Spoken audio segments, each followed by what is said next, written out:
I'm Rebecca Niebalka and I'm the Whittling Wacko. I'm up in Canada, in northern Manitoba, up in Churchill, Manitoba, where the polar bears are and whittling wackos.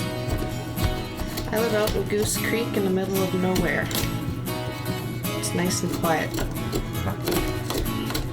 I was diagnosed with osteoarthritis in my lower spine, so instead of self-medicating, I decided to start carving, and it actually has helped to help you ignore the pain. Because when you're sitting here and you're busy, time just flies. It keeps me busy. You always got to find something to keep your mind busy. It's that old saying there, I wish I would have started this 20 years ago. I wanted to work with something different and cheap, because up here shipping is really expensive for everything. So I thought I'd try with willows, and it works. Plus it's unique because you're getting a round piece of wood and you gotta make it into something. So it's worked for me, plus I get to use my own ideas. All you don't even need a chainsaw, you're using a bow saw.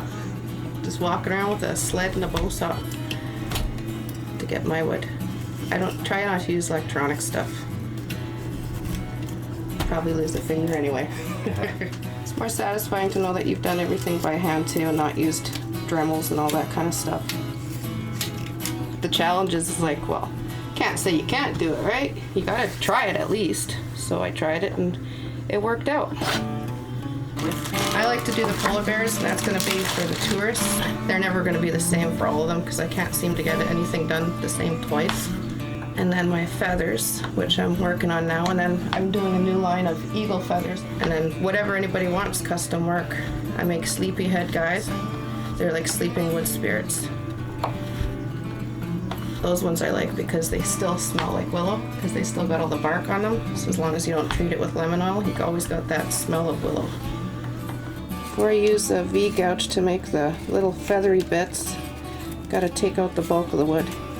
And because I want the V-gouge to go into a certain way to keep in the pith here, because that's what the spine of the feather is going to be, I use this gouge. I love my gouges. And I love this vise because now I don't slice my hands up 100 times. So if you see here, you can already see the bits of the feather actually forming. But the eagle feathers are going to be obviously for indigenous people.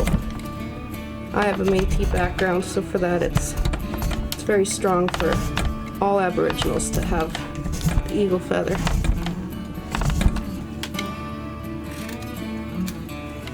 Churchill is beautiful, and I would never ever want to live in a city ever again. It's just too noisy, too stinky, and dangerous.